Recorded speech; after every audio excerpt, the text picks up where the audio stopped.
garden, and I was going to show you how I harvest my spinach, but somehow I didn't turn on the camera. I'm sorry. So basically what I did was to harvest the outer older leaves, and I'm going to leave the leaves in the center of the plant to mature for later harvest instead of cutting off the plant.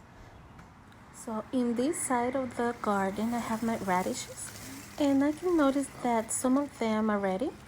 So I'm gonna pick a few for my salad, and I'm also planning to use the leaves. So don't throw the leaves if you have radishes, because you can cook them like any other greens.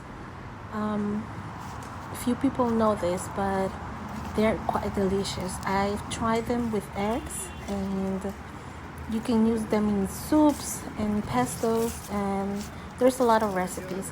But I'm going to show you how I harvest these radishes.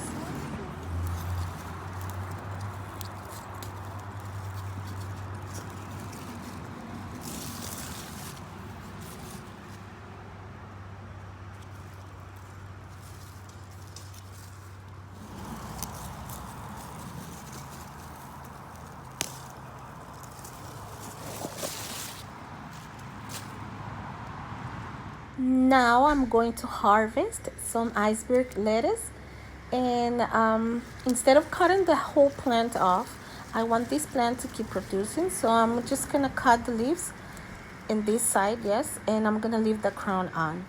Now I'm doing the same procedure with this other lettuce, and I'm just cutting the leaves, and I'm leaving the crown on so it keeps producing more leaves.